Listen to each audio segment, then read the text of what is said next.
Consumers have been known to skip ads. Shameless. But they don't skip rewards. Thank goodness. Fetch drives performance with over 12.5 million monthly active users and 11.5 million receipts scanned daily. That captures 88% of household spend. Basically all of it. Your brand becomes the reward, earning real engagement, verified purchases, and loyalty. Fetch, America's rewards app, where brands are the center of joy. Hey gang, it's Wednesday, October 15th. Karina, Zach, and listeners, welcome to Reimagining Retail, a new marketer podcast made possible by Fetch Rewards. This is the show that explores how retail collides with every part of our lives. I'm Marcus, your guest host for today, and joining me, we have two senior analysts, one across the pond on the south coast of England. It's Karina Lamb, formerly Perkins. Hi, Marcus. Thanks for having me back. Hello. Of course. I'd like to think you just changed your name for the hell of it. You just went, I'm going to go Lamb. Yeah, that's what she hasn't got with. married. She just went, I'm going to mix it up. Yeah. Well played. Brave choice. That's not why she got married. Congrats. Thanks. The other senior analyst we have joining us is living life just north of Chicago, Zach Stamble. Hey guys, happy to be here. Same name, Zach. Yep. So boring. Although Zach does now want to change his for no Yeah, maybe I'll reason. go by a different name for just this episode. So Mrs. Maybe change Zach. your first name. Yeah. Okay, Frank. Yeah. I know Nice. Frank. Your wife's going to be thrilled. Today's topic, how ChatGPT's instant checkout changes things. ChatGPT can buy stuff for you now. Forever changing online shopping, believes Sabrina Ortiz of Znet. Instant checkout, as it's called, works like this. You say something, can you help me find a great housewarming gift for my friend? Maybe something ceramic for under $100 is the example they've been using. And ChatGPT looks across Etsy, soon Shopify merchants and others, and comes back with, here's a curated selection of ceramic bowl sets in white and tan colors for under $100 with an emphasis on handmade, earthy, and minimalist styles. Items are listed in a carousel below. You select the item to reach a full screen product pop-up page. You hit buy if you want, using the saved shipping and payment details if you're a Plus or Pro user, or you can add them if you're not. Done. You bought it without ever leaving ChatGPT, and the company takes a slice off the top of all purchases. Instant checkout is currently available in the US for ChatGPT Free, Plus, and Pro users. For single item purchases, the company said support for multi-item carts and additional merchants and regions will be added next. But Karina, how much of a splash will instant checkout from OpenAI, from ChatGPT, make to retail out of 10? Right, so this is quite a tricky one. And in the short term, I'm going to hedge my bets a little bit. And I'm going to go with a 5.5. Okay. Because Unnecessarily specific. I'll give you but my go ahead. reasons why. I think it's definitely going to make a splash on the retail landscape. This is kind of now agentic checkout. We've all been talking about it. It's here. It's going to force brands and retailers to really think about AI as another commerce channel. And it's going to get competitors like Google to kind of hurry up and do their own thing. I'm less convinced it's going to have an immediate impact on the channel mix. And that is because changing shopping behavior just takes a really long time. The adoption curve is often quite different to the kind of tech curve. You just need to look at social commerce, voice commerce, and I think social is a really interesting comparison because social is now a really big discovery channel, people using social for discovery, for research, for consideration, but social commerce has been much slower to take off, so people actually making purchases on social channels is not been as fast. And I think similarly we're seeing adoption of AI for sort of discovery, research and consideration growing. There was an Omnisend survey in July which found over half of online shoppers in the US use Gen AI tools such as ChatGPT and Google Gemini for shopping related purposes at least once a month. However, there is kind of mixed messages coming out from the surveys. There was an August EMARKETER and Civic Science survey which found just 2% of US consumers are starting their product search using AI assistants or chatbots. So I think the kind of sweet spot for AI at the moment is actually the research and consideration phase, not necessarily even the discovery phase. People know they want to buy something and they're using ChatGPT to research that purchase. Instant checkout, great in that you can then purchase it without having to leave ChatGPT. But A, that's a different shopping behavior, and we know shopping behaviors take time to change. And B, that is going to require people to hand over their credit card details to ChatGPT. We know that that's something that quite a lot of people are concerned about, sort of data and privacy, handing over personal information, a quite big concern still when people are dealing with AI tools. So I think and also if we're talking about the channel mix in terms of e-commerce versus in-store retail, I certainly don't think there's going to be any immediate impact there, because this isn't going to address the real concerns with e-commerce, which are things like kind of delivery costs and speeds, and the fact that people like shopping in store because they like to experience a product, they like the social element of it. So really quickly, agentic checkout, that's not just the thing buys the thing for you, right? That's AI helping you along the shopping journey, like any kind of agent helping you to shop, not necessarily the agent helping you to buy the thing by itself. This is quite a tricky one. So technically, agentic is something with a level of autonomy, so it can complete a process on your behalf, whereas kind of normal, just Gen AI requires continuous input and prompts. So up until now, ChatGPT has been able to help you with research and stuff because it can do prompts and things like that. But the kind of checkout part is more of an agentic capability. Okay. Zach, how much of a splash out of 10 will instant checkout make? Yeah, I am in line with Karina's thinking. 5.5? Well, no, I'm actually going to undercut it. I'll say a 4. But that's at the start. That's right now. Right now, the functionality is not that great. And the partnership with Etsy seems like a strange one to go out with. Etsy is a great platform if you need a needlepoint of your dog. But it's not a platform where you can very easily outsource like the everyday things that you want to buy, which I think is actually the utility of this sort of tool. It would be great if you could outsource the annoying everyday shopping tasks that you have to do. You need paper towels, you need toilet paper, you need Comet, and you need milk. And you want them as soon as possible, even if you have to pay a little bit extra for shipping. And to outsource that, have it do the work for you and figure out what's the best way of doing that. That's not what it's doing. Right now, like you said, it's a single item that you can buy with this. That will change. I assume it will change rather quickly. The partnerships will expand beyond Etsy rather quickly. They have announced that they will broaden out to Shopify. So that is interesting. And once it does add that utility, I think it will be more useful. But for now, it just isn't that useful a tool beyond just the novelty of using this technology in a new sort of way. Mm-hmm. I also was thinking of social commerce and the very slow rollout and growth of social commerce in relation to this rollout. And it took years for Facebook to figure out what social commerce should be, what it should look like, and what the utility of it is. And even today, our first social commerce forecast goes back to 2016. At that point, it was just 2.6% of overall retail e-commerce sales in the US. It's now up to 6.6% this year.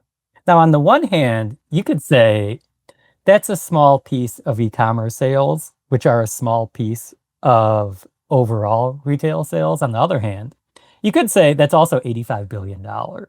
So, I think this will have an impact, but it will take a little bit of time to figure out what it is and what makes sense for it to be. Yeah, it doesn't feel... in terms of, you said Etsy. So the things that you can buy from it aren't going to be mainstream. And also the behavior is going to take a while for it to become mainstream. It's got this new Everyday Moments ad campaign, which is kind of aiming to show real examples of how people use ChatGPT in their daily lives. They're cooking, they're doing homework, they're planning trips. And so this is supposed to be part of that, shop with us as well. I said planning trips. We were talking before we hit record that they're also incorporating apps, right? They just announced that they're going to be incorporating apps into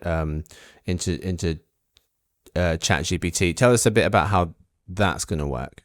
Yeah, I think this is really interesting because this shifts ChatGPT into a platform where individual companies can increase the functionality within that platform. And the companies that they're going to market with are really interesting because two of them that caught my attention were Expedia and Booking.com. And if you talk to just about anybody who has used ChatGPT, one of the things that they say is that this is a great tool to plan a trip. That's how I have planned every trip since I began using ChatGPT, because it is great. And planning trips and booking the individual elements within the trip is annoying. And if this can remove friction from that, that has a tremendous amount of utility. And I could see people using this because it does save time. I could see this integration being really good for grocery as well. I now plan all of my meals using ChatGPT. So I get it to give me recipe ideas, or I'll give it a recipe and then I'll say, okay, make me a shopping list for all of this stuff. And it automatically generates you the shopping list. You can add whatever you want to it. If there was then an option to say, okay, now order all of that for click and collect from Asda, I would probably do it. Like, that's just another stage of the process. Like Zach said, that you would kind of automate, and it just takes a bit of a pain point away. Yeah. They've got a lot of different partners. You can use it for Spotify playlists to collate different music. There's Zillow is one of the apps that are being incorporated.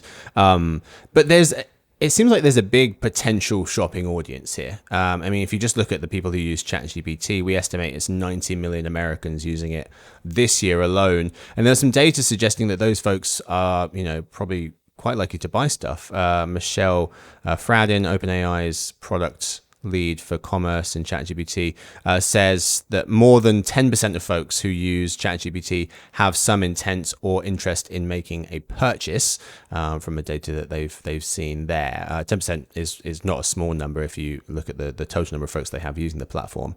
And then Zach, you had some numbers as well. Nearly 1 in 5 consumers using an AI assistant or large language model for product searches in the past year, according to Salesforce. So it seems like people do want to buy stuff. What kinds of things, Karina, are people most likely to use this instant checkout feature to buy? Well, like Zach pointed out, at the moment, this is limited to Etsy and perhaps Shopify merchants, and it's single purchases, although they have said that they're going to expand that to kind of multi-purchases. Should they manage to expand that to multi-purchases and get some partnerships with grocery retailers, like I could see that being a strong potential market. However, at the moment, I'd say it's going to be like low cost, low consideration goods, kind of small fashion and apparel purchases, phone accessories, gifts, novelty items, that kind of thing. In the immediate term, maybe kind of beauty, cosmetics, that kind of thing in the short term, I think, I would imagine. Gifts jumped out to me, actually, because there was some data supporting that. Adobe Analytics data from March showing 1 in 3 Gen AI shoppers use the technology to get present ideas. And so being able to complete the purchase there, I think can be quite powerful for buying gifts. Zach, what do you think it's going to be used for the most? I think gifts is interesting, but I think the real bread and butter is replenishment and routine items. The things that you buy on a regular basis that you know you need. You don't need to, like Karina said, they're low consideration purchases. When it's something that is a high consideration purchase, that's where, I don't know, I think it's a bigger hurdle to clear for this to become the means of shopping. I think it goes back down to, what do consumers actually want? What do they need? Like, are we solving a need here? And we know that consumer journeys are actually super complex. Like, people will spend a bit of time on social media, they'll go on a marketplace, they'll compare prices, they'll kind of bounce back and forth, and then maybe go to a brand website to complete the purchase. this kind of instant checkout via AI is trying to collapse that purchase funnel, which, yes, is going to reduce some friction, but do consumers actually want to collapse that purchase funnel is the other kind of question. And like, how comfortable are consumers going to be with collapsing that purchase funnel? Because I think that actually people like using different channels to get kind of different inputs from different channels, and people enjoy shopping, right? So there is always going to be a kind of limit on how much people are going to use it, because they do sometimes want to do their own shopping.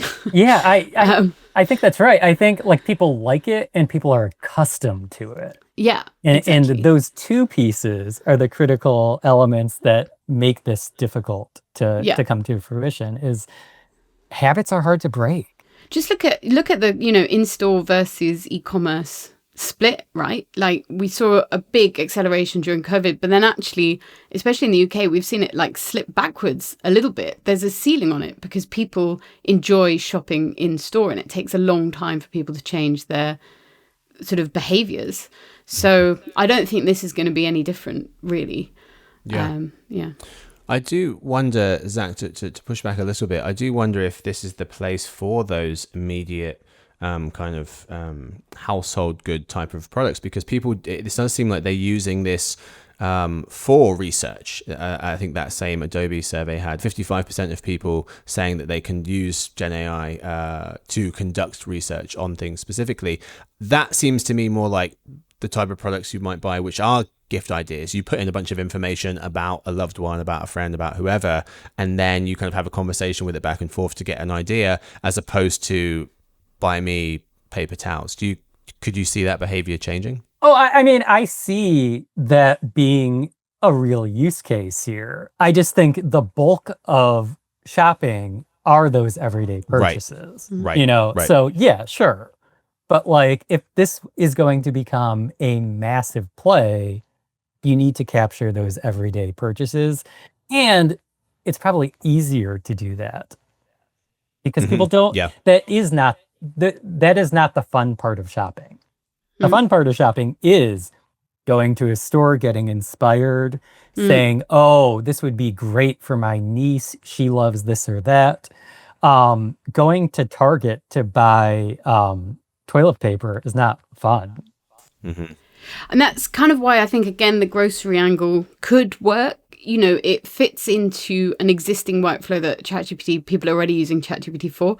You know, me, a survey of one, I use it for recipe planning. I know other people use it for recipe planning. You can generate an ingredients list that saves you a load of time. If this then enables a kind of quicker purchase of those products, that would fit quite nicely into that that kind of flow. Similarly with travel, right? People are already using it to research travel. So again, like Zach said, that could take away a pain point there. I think with grocery though, the kind of food thing is that we know that the reason people still buy food in store is because, again, they like to go and see the food, they like to touch it, they like to see the freshness of the vegetables and things like that. So there's a lot of kind of interesting barriers that it's going to be interesting to see how they play out, I think. Yeah. It fascinated me as well that folks are already pretty trusting of AI shopping assistants. According to YouGov data from this summer, only around a quarter of folks think AI shopping assistants would try to sell them things they don't need. I bet that share is a lot higher for people talking about human sellers trying to push them things that they don't need and upsell them. Or a really low share of people believing that it's going to give them inaccurate recommendations as well. Zach, you had some data. 86% of users now trusting AI product recommendations, up from 46% a few months ago. That's from Salesforce. I think, though, the trust in the recommendations is very high, but the trust in kind of data privacy and security is more of an issue. Mm-hmm. So I think people can trust that the AI is giving them a good recommendation, but are they going to feel comfortable with sharing a load of kind of personal financial information with the tools? That's going to just take a little bit longer, I think, and it will come, like, the more that these people get used to handing over their credit card details to these kind of platforms. But I think that is in the short term going to be a bit of a barrier. I think that's true. And I also think, like, before this functionality existed, it was easier to see this just as like a trusted source of information. But once you see this as a tool that is trying to sell you something or get you to purchase something, I wonder if that shifts a little bit. Yeah, you're right. That's a really interesting thought, actually, isn't it? Because it's not just giving you recommendations, it's now saying you can buy it through us. Yeah. Yeah. Speaking of sharing data, Emily Pfeiffer, a principal commerce analyst at Forrester, was saying the merchants get the sale.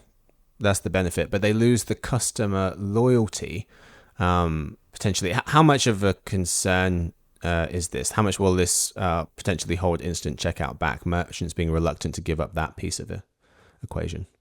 I mean, I think they lose more than just the loyalty. They lose the possibility of kind of upselling, and they lose that kind of discovery possibility. But I think even more significantly, they could stand to lose retail media revenue, right? Like if people are no longer visiting their websites because they're just doing everything and searching in an AI and making the purchase in AI, then that could be quite a big impact for the sector. And we've already seen quite a big impact on search. Again, I'm not 100% convinced in the immediate term that this is going to have a kind of huge impact on the amount of people going to retail websites to purchase themselves. But I think it is something that brands and retailers are going to be quite concerned about. Mm-hmm. Yeah, Belle Lynn of the Journal pointing out that the chatbot does also send customer payment information through the payments processor Stripe, which forwards the data to the merchant. And OpenAI says that allows the merchants to maintain control over the customer relationships, but we'll see to what extent. Zach, did you have something just then? Yeah, I mean, I just think it's a similar calculus that brands have when they go on marketplaces, and a lot of them many of them decide to do so. You know, they trade some brand visibility, but they gain incremental sales. And that's worth it if it exposes you to a whole big customer base that you aren't otherwise able to reach. I mean, this is why Amazon has a marketplace that is where like 60-something% of sales on the platform stem from. It's a powerful tool. Mm-hmm. But interestingly, if we go back to kind of social commerce, I think that's one of the things that's held back social commerce is actually brands and retailers being willing to sell on social commerce platforms directly, because they're not guaranteeing that kind of same volume as a marketplace can.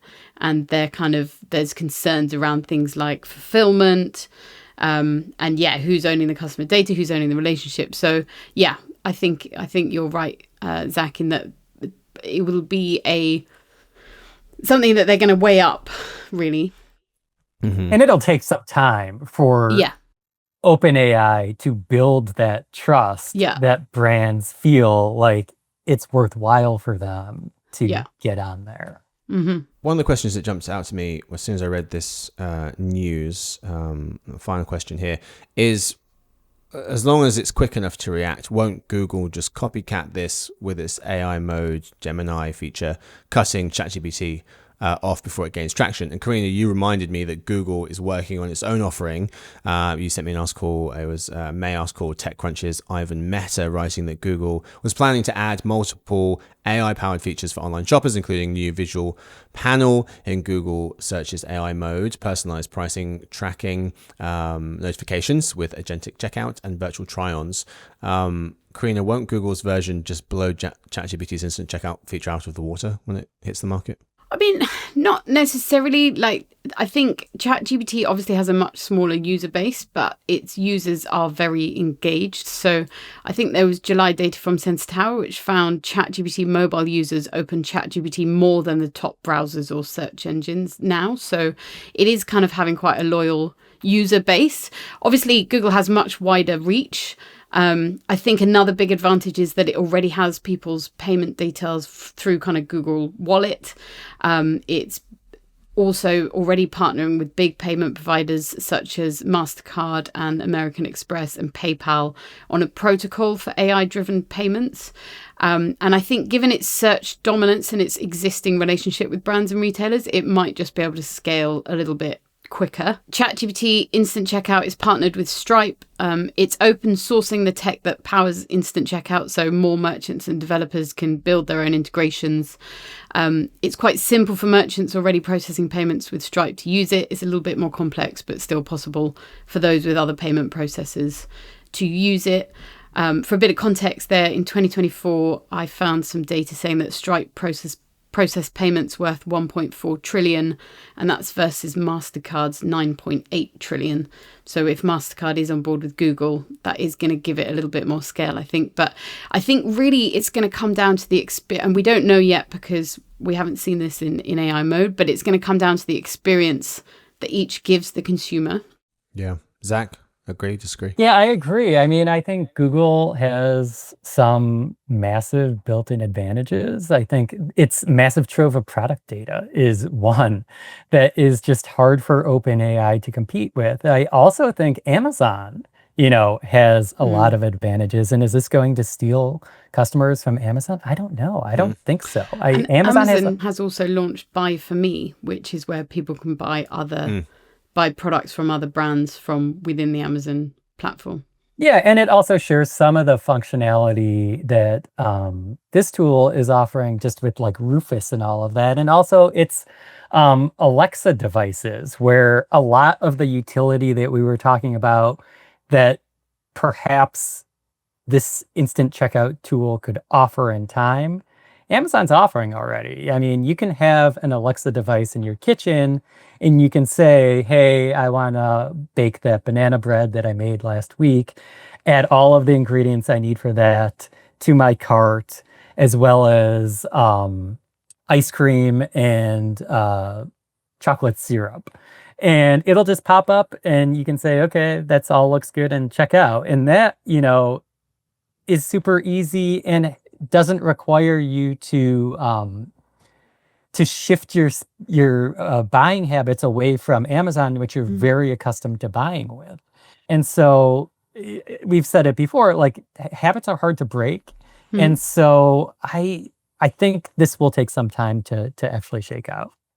I think it's really interesting that you talk about voice commerce there and things like Alexa, because actually that's one of the examples of the kind of tech curve being much faster than the adoption curve, because voice commerce is still a very tiny percentage of e-commerce sales. Like it has not caught on like people thought it would. But interestingly, I think Gen AI could be the thing that really moves the needle on voice commerce, because one of the things that was holding it back was just it was a kind of super clunky experience. And I think Gen AI, Amazon's already announced Alexa Plus. It's already kind of enhancing the capabilities of its voice commerce.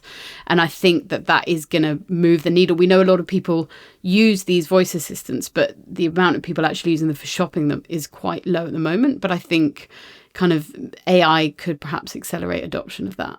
Right. It doesn't make my life easier. That's the question that it needs to solve. Yeah, exactly. Always. And it needs to show the consumer that it does. And that's not easy. No. We shall see. That's all we have time for, unfortunately, for today's conversation. Thank you so much to my guests for hanging out with me today. Thank you to Karina. Thanks very much. And to Zach. Yeah, thanks for having me. And to Frank. Thank you for Frank. Let's get that official, please. And to the whole editing crew and to everyone for listening in to Reimagining Retail, an eMarketer podcast made possible by Fetch Rewards.